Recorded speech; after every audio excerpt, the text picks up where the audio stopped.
A few months ago in the spring, we asked the landscape designer Daryl Lindsey to offer some ideas for the beginning of the growing season.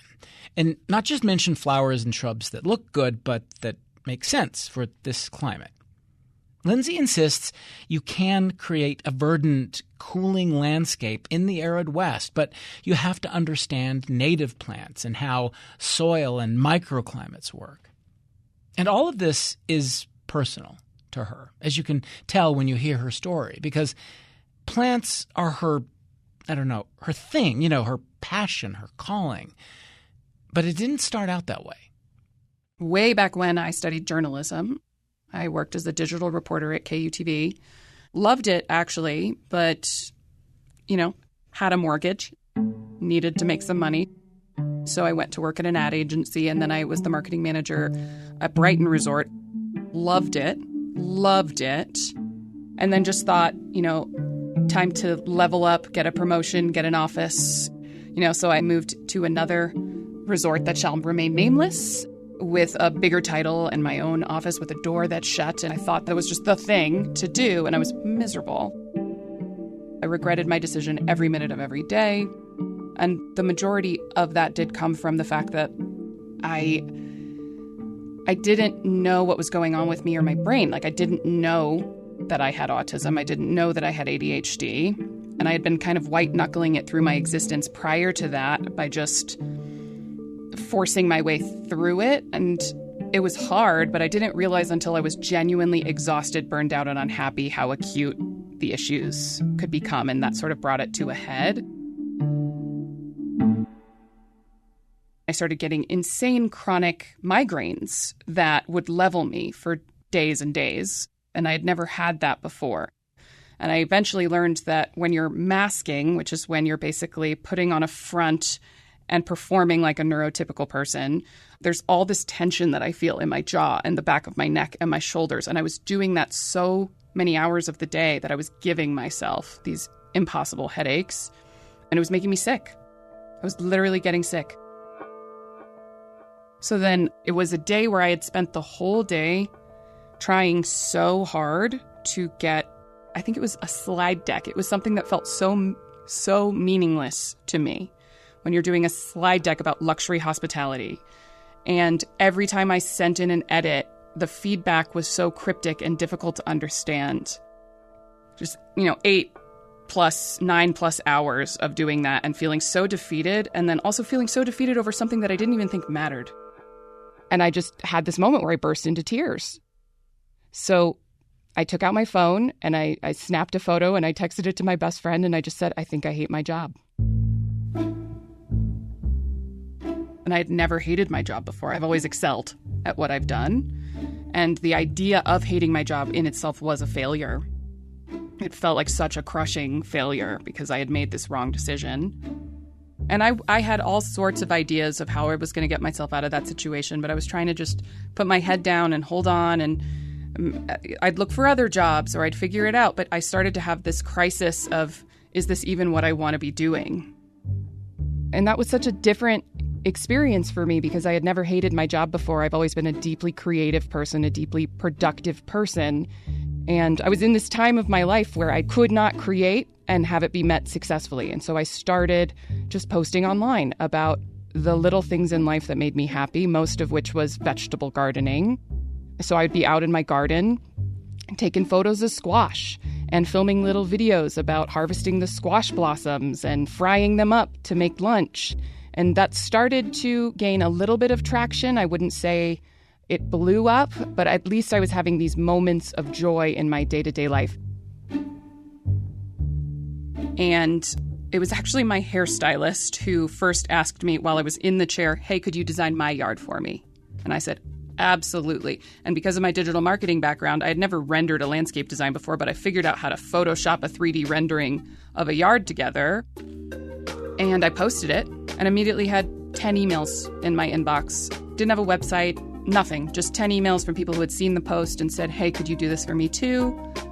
And so I said, sure, let's do like an hour virtual call. I set up a Calendly link, and then it was just full speed ahead for the next 2 years.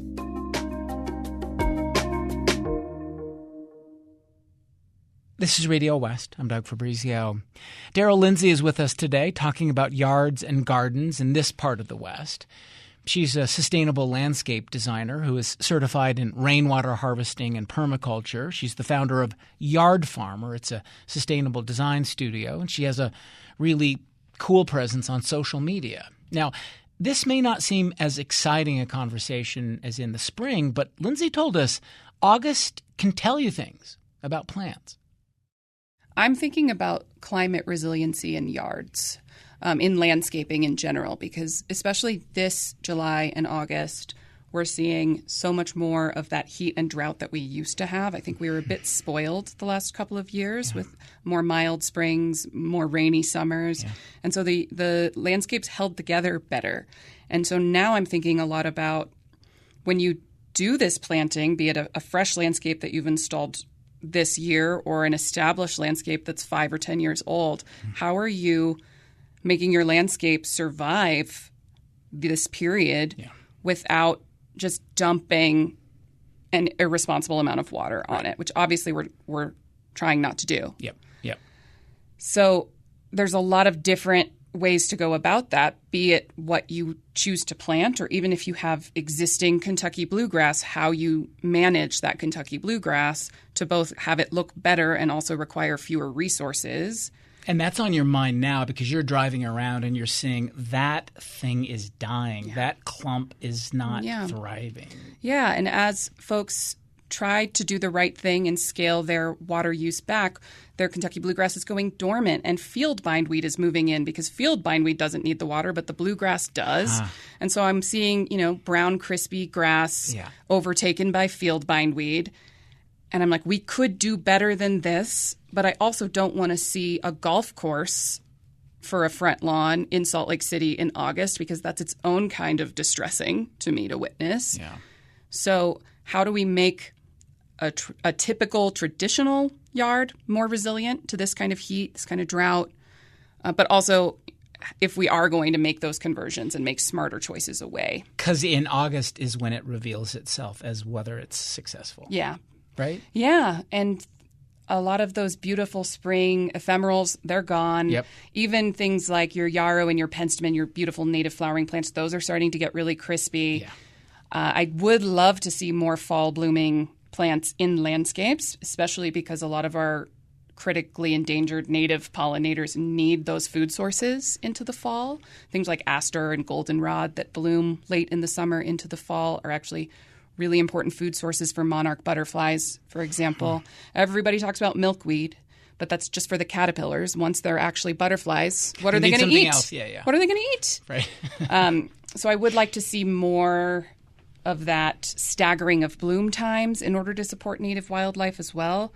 But yeah, August is just the moment where I really start to see that pinch point, that critical point of like, if we want things to look good and we want to save the planet, what steps are we taking to get there? Okay, so on that point, so this is something you've talked about. It's time we have a conversation about what climate resilience actually looks like in a landscape. So give us a sense. What does it look like in a landscape? Just it's surviving, and also give us a sense of. I'm not asking for you to predict how hot it's going to be in 2035 or whatever, but clearly you are thinking about a pattern that we ought to have in mind. So how are you thinking about that? There's actually some really interesting conversations happening about now where we are thinking about planning for 2035 or 2050. And we have data. There are data scientists doing this that are saying this is probably around the temperature range we can expect in the future. And we are looking to plant things where those plants can withstand those future temperatures as well as the current temperatures. I would love to say just do a 100% Utah native plant palette and you'll be fine, but there's a lot of nuances to that because in Utah we have St. George, we have Salt Lake City in the valley, we have Park City and beyond, and those native plants require distinctly different microclimates and water. And does any yard have a kind of a microclimate? Yes. Okay, we're going to get to that because I want to talk more about that. But yeah, so that's what we need to be thinking of, I suppose. Yeah, so there's that. Planting things that can withstand extreme swings in temperature. Yeah. planting native things that can withstand extreme swings in temperature. Because what I don't want people to do is say, oh, the USDA says that we're now zone 7 point this instead of 6 point that. I can plant a magnolia. Yeah. We will still get extreme swings of temperature to the cold, and that magnolia will probably kick the bucket at that point. So you still want to plant native things that can withstand extreme heat as well as extreme cold. Yeah, because it's 15 degrees in February or whatever. Climate change can bring both extremes. Yeah. We also then want to think about how we could improve the drought tolerance of those plants once you plant them. And there are fascinating steps that can be taken there as far as what we amend the soil with, the types of relationships that we encourage the roots of those plants to have with bacteria and fungi. Oh, you so want to talk about biochar, don't you? I do. I really do, but I won't unless you want me to. We will later, or maybe. Yeah. But really, I want to talk about mycorrhizal fungi. Biochar can be a nice vehicle to get there, but at the end of the day, we need a living food web in our soil, and we need soil structure that isn't just a bunch of clay and salt stacked on top of each other that we then spray with chemicals, and then we put landscape fabric on top of it, and then we spray that with chemicals. There's no life in that soil. And put a pin in that because I want to come back to that. Let me ask you about something. Responsible amount of water, right? One of the things you've said to us is, like, look, we'd all love our yards to look like a botanical garden. But there are only a few smart ways to actually do that responsibly. So what is too much? Like, what does it mean to be wasteful? Is it something you can, like, actually measure? And do you think should we be thinking about it as, like, okay, here's my share, whether that's an actual number or whether we're thinking in terms of how much space how do you think about that? Stephanie Dewar would tell you. She's got a GIS map, and she knows how much water you're using, and she knows how much water I'm using, and she would argue almost all of it is too much. Yeah. What's interesting about that is that we know that the amount of water that can benefit, let's just say, Kentucky bluegrass, yes, it goes up exponentially, and then it plateaus. So there is a max amount that you can water Kentucky bluegrass. And the majority, this is according to Stephanie Dewar, you'll have to follow up with her for the fact checking, but according to her, there is a plateau, and the majority of residents in Salt Lake City are well above the plateau. And that is wild to me when 50 to 60% of potable water in the western United States goes to outdoor irrigation. Like, that's drinkable water that we are wasting. And when you ask what I'm thinking about in August, when it's this hot and this dry, and we get 5 droplets of rain, and I'm standing outside just like, please, sir, may I have some more? Right? I'm thinking about that. Yeah. So I don't want to tell people here, I don't want to look them in the eyes and say, don't use culinary water to water your lawn. Most people, that's what we have. But I want to reduce the amount. I also want to make sure that our rainwater is doing something valuable on the property. And that does not mean just putting 50 gallons of rainwater into a plastic tank and then using that somehow. The average roof is harvesting 10 to 20,000 gallons of water per roof in Salt Lake per year. I think it might actually be more than that now that I'm thinking about it. But we get 22 inches of rain a year in Utah, and 1,000 square feet of roof can harvest 600 gallons of water per inch of rain. And we get 22, and that doesn't count for snow melt either. And that water is going to a storm drain, and I don't necessarily know all the nuances there because I think it still does go through various processes and end up in the Jordan River Canal and the Great Salt Lake, so it's not the end of the world. But it's an inefficient way to cycle our water through the system because we're sending that water to the storm drain, and then we're paying to bring someone else's water back, and we're bringing more on than we're sending off. So I would like to close that loop a little bit. And if we are going to bring water on, greatly reduce that amount and use what we have first, because what we'll end up seeing is a net positive in terms of the amount of water we can conserve. So if we're not doing a 50-gallon rain barrel at the bottom of a downspout, which you can do if you want to use that for your squash, that rain barrel needs to overflow, or that downspout needs to be directed into your landscape, and you need to grade your landscape so that it doesn't run off. And you can do that by digging basins or swales. Some people call them rain gardens, but it truly could be that your flower bed is just 6 inches lower than it currently is, so that the water kind of pools there and then percolates down rather than running off. And I'm sure people have seen this. Like if there's just a big patch of bare dirt and there's a tire tread in it and all the weeds are just growing in the tire tread, it's because that's where the water pools. Yeah. And so if we plant native plants that are adapted to our rainfall and they're adapted to our dry out periods and the water pools there and percolates there, those native plants can subsist off of very little supplemental irrigation. I'm talking very little, if not none, because they might go a little dormant in August when it's really dry and hasn't rained in a couple months, but then we're going to get a big flush of rain and it's going to percolate, and those plants will put out a huge flush of growth. And if you really didn't want them to get crispy, you could point your hose at that 6-inch swale that you just dug, and it would simulate a rainstorm. And you would hold it in. Yeah, and now you've used 30 gallons of water instead of the hundreds of thousands of gallons of water per year that each household in Salt Lake City averages. That's what I'm thinking about. Yeah. When you talk about native plants, it makes me think about something that I was thinking about, how you would translate like the plant language that some of us have when we look at, an Instagram account from Maine or Vermont or the humid South, right? How would you translate that language if you have in mind something beautiful from that you want to make happen in your space, but you're in Utah? So how would you translate that look to this place? Or should you be thinking about it like that? I think it's perfectly acceptable and normal, and it's going to happen where we look at a beautiful photo from somewhere else and we want to channel that aesthetic or that energy into our space. Yeah. I do think we need to apply some critical thought to not just using it like a one-to-one recipe. Right. And not just saying, okay, they're using hydrangeas and lavender, I should use hydrangeas and lavender. And so a lot of times I'll ask a client, what kind of plants do you like, or what kind of general colors or textures do you like? And they'll say, I really like lavender. And I'd say, okay, great.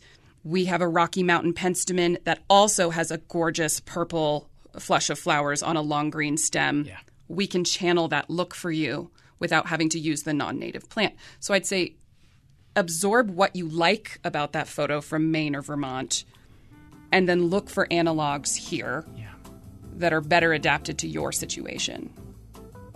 Daryl Lindsey, she's a landscape designer, founder of Yard Farmer. It's a sustainable design studio.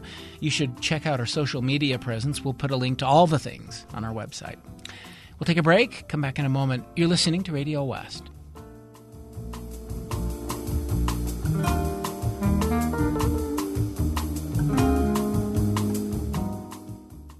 This is Radio West. I'm Doug Fabrizio. Today in the program, we have back with us the landscape designer Daryl Lindsey, and we're talking about your yard in August in Utah. And it seems like the worst part of the growing season, but we've been talking about how people can translate their garden fantasies into something realistic for this place. Okay, so one of the things that I was thinking about is how you would translate, I think this is how you've put it before, the plant language you have of some other place to this place. So like if you have in mind a beautiful English garden or a southern garden or some really verdant botanical garden in Maine, right? How would you translate that look to this place? And one of the things you've said is that it's important to identify what sort of aesthetic you want to embody. So maybe say something about that before we get to translating a kind of one-to-one swap, because I do want to ask you about that. Yeah, I mean, landscape design, at the end of the day, it's just like any other form of design in which it's storytelling. And so if somebody wants a certain look and aesthetic, or they ask for a certain plant, what I'm trying to interpret is what are they actually asking for? And they're asking for a story. Yeah. They're asking for a certain aesthetic to be met. And so if you want a boxwood, you might want a traditional English garden, a formal English garden that you might see at one of those great manor houses. Yeah. And so how do we translate that energy into a Utah native landscape without having to use those one-to-one plants? And there's nuance there, because I love that you're taking inspiration from that image, but we can't just use it as a recipe where we're saying boxwood plus lavender plus cosmos equals cottage garden. That works if you're okay with being 100% non-native and therefore much less water-wise. But if we want to translate that for Utah, we need to find analog plants. We need to find something that kind of matches and tells the story. Yeah. Even if it's not identical, would the sum of all of those parts do what we need it to do? So you're saying it's okay to have the story. You have to be realistic about where you live. Yeah. It's different from Surrey, England, right? But it's okay to have that story. It's okay to fantasize a little. We just have to be real. I have a client, and I actually can find this conceptual draft for you if you want to see it or put it somewhere. But I have a client who's 27 years old. We got on for our first virtual consultation. She was wearing a black lace choker with a big ruby on it, fair skin, pitch black hair. I said, what kind of aesthetic, what kind of story do you want to tell? And she literally said, look at me. Yeah. She said, look at me. And we told the story both through the hardscape selections that we made and also the planting selections that we made, in that she got a romantic, Gothic, Victorian English garden in Hiram, Utah. Yeah. Right? Yeah. And so how we did that with the hardscaping, we did a black and white harlequin or checkerboard floor by doing black gravel interlocked with just 1x1 white concrete pavers from Home Depot. And it creates that chessboard, black and white look in the hardscaping. And then we actually created, you know, when those boxwoods wrap a garden just in a perfect circle and then you have all the wild stuff in there? We used a stone crop, which is a sedum. It's closely related to a succulent. It's incredibly drought tolerant. There's one called Night Embers Stone Crop. It is literally black burgundy. And we used that, you know, that texture of a succulent where you have that kind of firmness. Yeah. It's not a boxwood, but it's telling the story. We planted 20 of those in a circle around the herbaceous wild stuff and mimicked boxwoods. And it's I'm not going to lie. It's one of my most favorite planting designs we've ever done as a studio.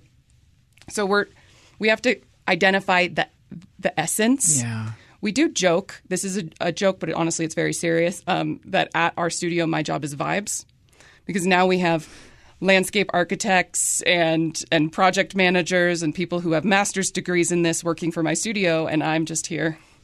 And my job is vibes. And really it is. It's listening to a client speak about what they like and pulling from that, what story are we trying to tell with the planting design. So let me make what may be a kind of a lame comparison to you being like a hair stylist in this sense. When I was a kid, I would look through magazines and you would find a celebrity and you're like, that hairstyle is so cool. And I would cut it out and you'd go to the hairstylist and you'd say, do this. And they would either try to do that or they would be honest with you and say, dude, your hair is super curly. You can't pull that off. That's not going to work. Let's find something that, in your words, tells the same kind of story. Is it kind of like that? It's absolutely like that. Yeah. It's understanding that there's what a client is asking for, and then there's what a client is really asking for, which they may not have the language to articulate. Yeah. And I think it's honestly does everyone a disservice to expect a client to learn all of that language when it's our job to reach past that. So a lot of times a client would come in and say, I think I want to do a dry riverbed here. And I actually really dislike dry riverbeds in landscapes because, like with all we've talked about passive rainwater harvesting, why are we making all of the water pool on top of a bunch of rocks where nothing is growing? Yeah. And then you end up just pulling weeds out of that dry riverbed if you want it to keep looking like a dry riverbed. So when I hear a client ask for that, what I'm actually hearing is, okay, we want some interesting topography. Yeah. We want something that draws the eye and like a ribbon through the landscape. We want something more visual than just some flowers and some grass. And then I start exploring those options with them. And usually we land on something that both ticks that box for them and also is practical and low maintenance and ecological and all of the things that I want it to be. Okay, so let's do this. Let's try and do a one-to-one swap. And let me go through a few things. Pop quiz. Okay, pop quiz. Japanese maple. People love them. They do look great. Do they belong here? If somebody has a Japanese maple in their yard and they love it and it's doing well, I'm not going to rip it out. Yeah. But maybe it's usually not doing well, and especially if it's in full sun on the western side of the house with a white wall. We've talked about it. Right. If we can move it to the shade, great. If we cannot, we need to channel the story of a Japanese maple without it being a Japanese maple. Right. There are elderberry shrubs or cultivars of elderberry shrubs that have a very similar lacy leaf texture as a Japanese maple. And the black lace elderberry actually has a deep, moody burgundy color. It's not quite the same ruby red, but again, we're just channeling the vibes. Yeah. And that is going to do a lot better in Utah than a Japanese maple is. Okay. A lot of people like, they're thinking of Harvard or Cambridge or Brown or whatever, they like ivy, they like vines. That's a cool vibe. What's the translation? Yeah, please don't plant English ivy intentionally. And it's crazy to me that you can still go to Home Depot or Lowe's and buy English ivy from the store. It's so incredibly invasive here. It kills trees. It chokes out ecosystems. Let's not do it. If you had to have ivy, maybe we could do a Boston ivy. At least it's native to the United States, but not this side of the United States. Virginia creeper, usually people aren't planting it on purpose because it is aggressive and it's everywhere, but it is native closer to here. So again, I hate that less and I'll rip that out less often. Usually when I see ivy, I say it has to go. We have native vines that are wonderful and ecological. They're a little harder to find. They might be a little harder to get started, but if we can do it, if it's the right plant for the right place. Western white clematis, native, gorgeous. We even have native wild grapes. There's a California wild grape that is actually native as far as here into the Rocky Mountain region. So if the goal is just you want a beautiful structure with vines climbing on it, we do not have to resort to ivy first. Okay. In a place that can be pretty dry, like Utah, I get surprised when people talk about moss or something really, really green that's clinging to stones, and pathways and stuff like that. But people like it because they see photos from Ireland, for sure. Right? Exactly. So, can they tell that? Can they tell that story here? They sure can. Okay. So you see creeping thyme a lot. Yeah. It's not native. It's lovely, growing in between flagstones in a pathway. I would still plant it if somebody really wanted that look. It's not invasive. You see it at the Conservation Garden Park, all of those things. However, there are some fun, even more native options in the sedum family, where if you're really going for that mossy, magical, some might say cottagecore look, there are creeping sedums and even creeping sedums where the name of them is Utah sedum. Is native to here, and it looks like moss because it has all of that texture, that bumpy texture, bright green, almost chartreuse color, creeping, mat-forming habit. Grow that in between your flagstones. It's fabulous. All right, forsythia. That comes up a lot. Folks love forsythia because it has these bright, almost neon yellow flowers in the spring. And I admit, I love a pop of color in the spring when you're just desperate for anything to be blooming. What I find amazing is that Oregon grape, which we've talked about, Oregon grape has the exact same color of flower. And when those plants are healthy and happy, that shrub is covered in that neon yellow color, and they bloom at the exact same time. So you could see a forsythia and an Oregon grape planted next to each other. Oregon grape has different texture on the leaves, but those flowers that come up at that time of year, it's a one-to-one match as far as color is concerned. Is it Oregon grape, any of the ones that you just mentioned, are they hard to get at garden stores? Like when you go there, are they available, or are people going to have to really look for this stuff? Most of them are easy enough to get. Okay. Oregon grape, definitely possible to get. Sure. Western white clematis, I have had trouble finding. I've ordered it online before and had it shipped in just a little baby bind. And that's where I was saying it might take longer to start because you might have to order something and have it brought in by mail. I guess the question is, are garden stores tuned in to native plants like they should be? Way less than they should be. Okay. It's killing me. I'm lucky to have met some amazing nurseries. I will shout them out here. Twin Pines Nursery in Sandy is doing well as far as natives go. And there's also Cache Valley Native Plants way up in Cache Valley. But I've established a great relationship with her, Katie, and she will ship plants down to me. She'll drive them down to me and my clients. And we'll even do farmers market days and things down here to get more plants in the hands of folks. So check those out if you're specifically looking for natives. But at the end of the day, like, you can order something if you can't find it, as long as you know what to look for. Let me come back to the personal part of your story. And I want to maybe we can get some of the language out of the way. You hear people described as being on the spectrum. You hear people described as being high functioning or low functioning. Tell me about – because I want to get to how your brain informs the way you see the world, the way you design a landscape, the way you think about all of this. But I want to get the language part out of the way and how you're thinking about it. Absolutely. How do you think about where you are on this continuum and how we should be talking about it? Yeah, I definitely don't think of it as a spectrum between more autistic and less autistic. And I do think there are some really interesting conversations happening now about the word functioning. And I don't love the word, to be honest, because what does that mean? What does that mean? I'd say I am an autistic person with pretty low support needs generally until they're not, until my support needs really go up, and sometimes they do. Yesterday was one such day. It happens.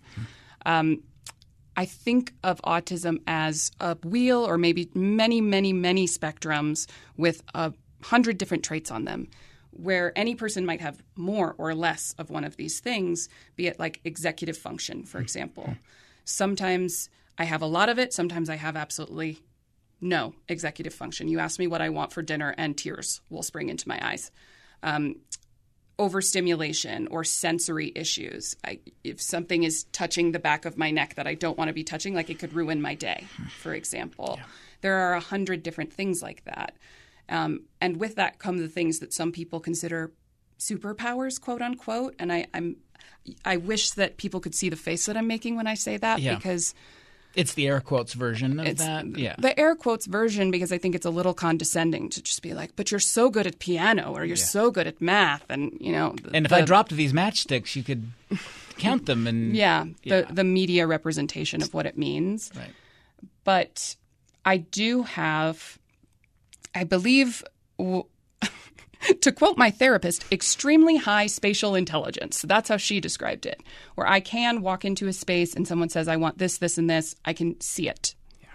And so that's why when I was looking to career change and my hairstylist asked me if I could design her yard, I saw it. I photoshopped it. No design degree was had at that point. I have certifications now. And it worked, right? And yes, I have my brain to thank for that. Do you have a design philosophy? That is a very interesting question.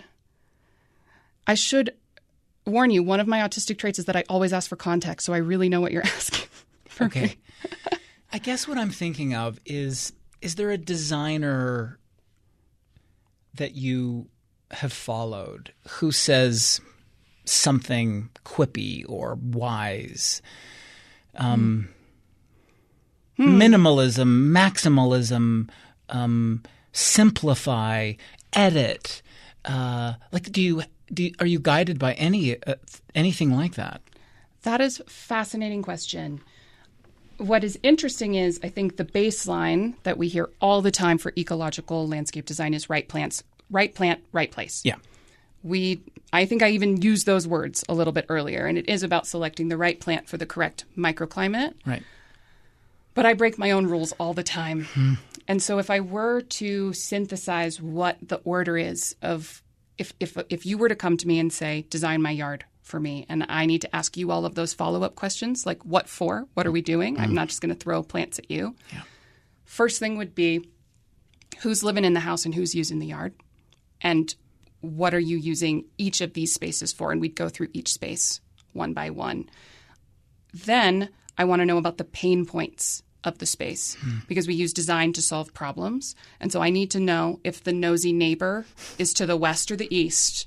And I need to know, like, if you can't sit on your patio and have a drink at the end of the night because it's so hot. And I need to know if there's a weird smell or a weird noise because we can use design to solve all of those problems. Yeah. So I actually have a section of my consultations where I open the floor to my clients to complain. And we call it landscaping therapy. And I just want them to vent, and I'll take notes and I pick out the patterns of the problems that need to be solved. I then ask, just in your ideal world, what activities do you want to be doing in your yard? What are those bullet points of your must-haves? But I do not let my clients place them because so often someone's like, I think I want to do a dry riverbed over here and I want to do a garden box over there. And I always have to be like, why though? Is it because you thought it once and now you've trapped yourself into having that plan? And now we can't make other more dynamic decisions because we've already locked ourselves in to other plans. So I just say, give me the list, but we're just bullet pointing. We're not designing anything yet. Right. I take that information, set it to the side once I've asked the questions. I also have some boring questions I have to ask, like, where is your gas line buried and stuff, so that I don't tell you to put a tree on top of it. Then I set that to the side, and we do layout planning first. And so we do patios and pathways and lawn and vegetable garden and the things that humans and perhaps pets would be interacting with in the space before we ever talk about plants. Because the plants go everywhere else. Yeah. And there is a type of landscape design that I not so lovingly call boomerscaping, and you've seen it. You've seen it. There's grass, and then there's a concrete curbing that goes... You can't see me, but I am wiggling my hands around. Yeah. It goes like this, and then there's like petunias and begonias in a little row. What is the function of that wiggly space on the other side of that bed? Because they designed the plants first. They said, I want a landscape bed against this fence. Here's my squiggly landscape bed line. I'm going to put some concrete curbing down for some reason because it's 1997, and then I'm going to fill it with plants. And instead, I want a client to walk onto their beautiful back patio that meets all of their entertaining needs. And then I want them to take a path to their vegetable garden and cross over to their big, beautiful lawn where their children and their dogs are running around. And then the shed where the lawnmower is stored is right adjacent to that. And the play structure for the kids is running out onto the lawn. Yeah. And then I invert those shapes, and native plants go literally everywhere else. And that's how I design yards. Let's talk about your own yard.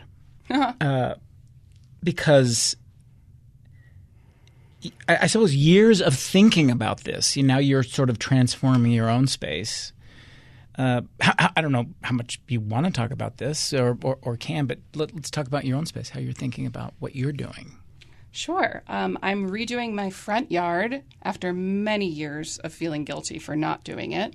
And it was getting to the point where a client would say, hey, could I drop off a present for you? And I'm like, no, you can't see what my own yard looks like. Absolutely not. Because, you do something all day for work and you don't want to come home and do it yourself. So I'm a bit behind on my own space. Yeah.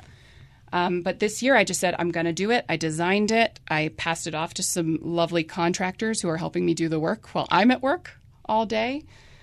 I'm doing a sort of cottagey, whimsical front yard where you walk up a big flagstone path, and then there's going to be about 130 pollinator plants just in this little 800 square foot square. Wow. To the left and the right of the path. I'm doing a little bit of that passive rainwater harvesting I walked you through earlier. How much grass? Did I say grass? No. How much? I'm wondering. Oh, there is a 10 by 10 square of grass, not for any sort of front lawn reason, but because I am adjacent to an area where there are a lot of dogs. And I'm actually designing in a little dog park on the corner, and there's going to be a bench and a little thing for the waste bags and a little doggy bowl. And I literally tied in a hose bib so I can go fill up the doggy bowl with the water. Function, right? Yeah. Yeah. So how what kind of incentives are there for people who want to do this? How are you thinking about expense, not just for the work you design, but for people who want to try it themselves or try other designers? Are there still incentives in place for sticking with the old ways? Like what's out there? How are you assessing the Utah lay of the Water land? Savers is a phenomenal program. It's in its second year. It's been a huge success in my opinion. It's a $3 per square foot, or I should say up to $3 a square foot rebate that many municipalities are giving out to swap out their grass. I wish every city was participating. Unfortunately, they're not, but a very good portion of them are. I'd say I'm starting to become more surprised when I look up a client's city to see if they're eligible when they're not eligible. Because a lot of cities are participating.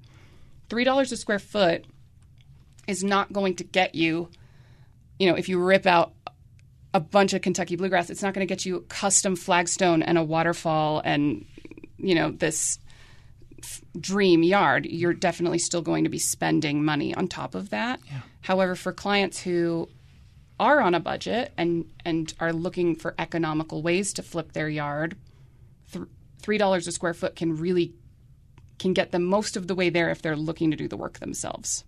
Because you can remove your grass on your own, bring in some compost, bring in some mulch. You could use other state-run programs to get a bunch of free plants. We could talk about those programs as well. Or you could start buying some perennials and wait for them to get mature, and you could divide those and create more free plants out of free plants. You could do it for under $3 a square foot if you were willing to put in the elbow grease yourself. But if you want to pay a contractor, do it like I unfortunately have to now because I'm tired. It's probably more like $6, $7, $8 a square foot that you're going to spend, likely, if you're paying for labor. Yeah. And so $3 will really help. Yeah. It'll offset that cost. Daryl Lindsey, she's a sustainable landscape designer, founder of Yard Farmer, an ecological design studio. You can catch her videos about gardening on TikTok and Instagram at yardfarmer.co. We'll take another break. Come back in a moment. You're listening to Radio West.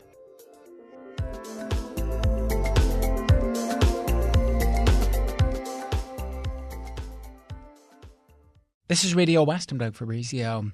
The sustainable landscape designer Daryl Lindsey is back with us today. And she says, think of your yard as telling a story, but you need to try and tell it with native plants. Back now to our conversation. Okay, I want to come back to mycorrhizal fungi. Because it seems like you're as excited about this as anything else. I love dirt. You love your dirt. Talk about this. Yeah. And what is it, and how does it work? And explain. Mycorrhizal fungi is believe it or not, Doug, mycorrhizal fungi is a type of fungi, but it's a symbiotic fungi. It forms a symbiotic relationship with plant roots. And because roots put out something, it's called exudates. And I think if I were to give you a metaphor for what exudates were, it's like sweat on human skin. It's the stuff that comes out of the roots. And the mycorrhizal fungi eat that. And in exchange, the mycorrhizal fungi have, I don't know how to describe it, but they put out, I'm not a scientist, they put out nodules that increase the plant's ability to uptake water and nutrients. And so when a plant has successful mycorrhizal fungal relationships, they uptake 100 times more water. Not 100% more, 100 times more water. Wow.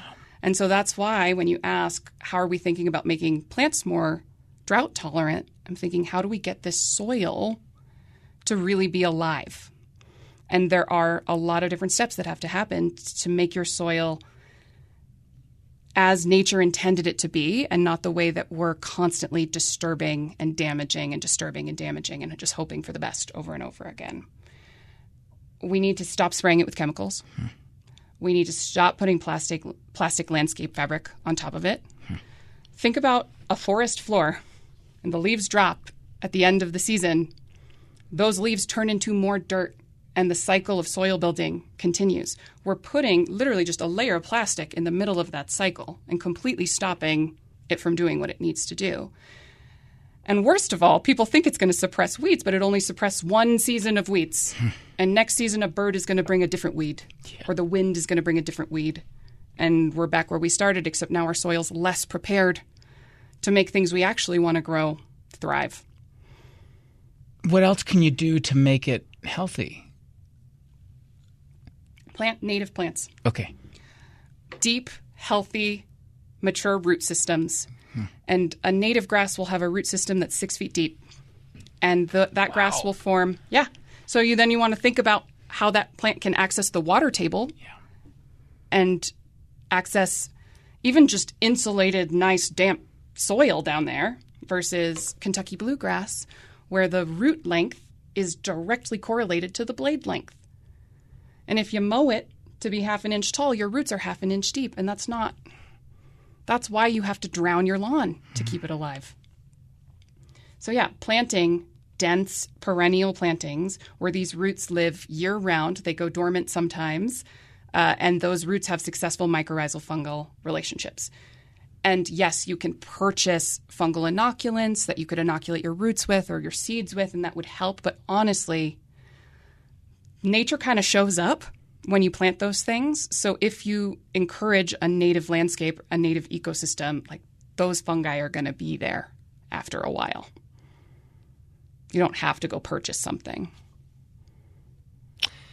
What should people be doing right now? People are thinking about plants and planting, and like what do you say? This is what you should be thinking about in August. If you are wanting to flip your landscape from a regular landscape, if you're wanting to do a whole overhaul, I should say, you should start thinking about that now for next year. The contractors are booked out through the end of the summer. So start that conversation now. It's better to be ahead of the game than like trying to rush. Also think about low-hanging fruit for water conservation and making your yard more resilient. So maybe it is biochar, Doug. Maybe it is bringing in something that can help amend your soil and help it hold on to water. Even a layer of wood mulch on top can be sort of a slow-release sponge because you think about the way that wood would absorb water and hold on to it. Think about raising that setting on your lawn. I would like everybody listening to this to please do that. Go, put it on pause and go and do this right now. Go do it right now. Yeah. It depends on if you're just trying to retrofit your existing infrastructure or you're trying to do something new. But in August specifically, I would audit your systems see what's failing. Go outside, see what didn't make it, what couldn't survive the drought, and then ask yourself why. And it's probably not just because, or maybe it is just because it didn't get enough water, but was it the wrong plant for that western-facing aspect with the White House reflecting on, was it the wrong plant choice? Was there landscape fabric underneath and surface-level roots had formed so the roots couldn't get down under it? Ask yourself those questions so that then when you go to either retrofit or completely redo, you can correct. I think now's a great time for observation.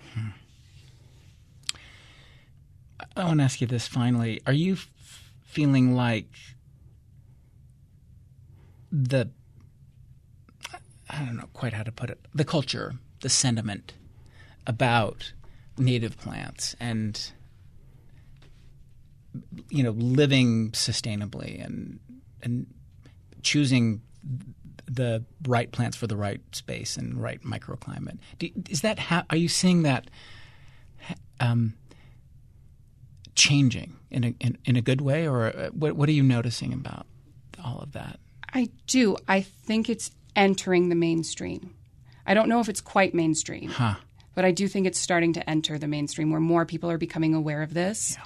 If not 100% native landscapes and pollinator habitat, if we're not going all the way over there, then at least how do I plant something besides bluegrass? I think that conversation is a lot more mainstream than it was even 2, 3, 4 years ago. And that makes you happy. Oh, of course. And busy. Daryl, thanks. Hey, thanks. It's Daryl Lindsey. She's a sustainable landscape designer. You can catch her videos about gardening on TikTok and Instagram at yardfarmer.co. Radio West is a production of KUER. You can subscribe to the show wherever you get your podcasts, and we're on YouTube at KUER 90.1. As always, we'd love to hear from you. You can email us at radiowest@kuer.org. The program is produced by Benjamin Bombard and Tim Slover. Carrie Watson is our executive producer. I'm Doug Fabricio.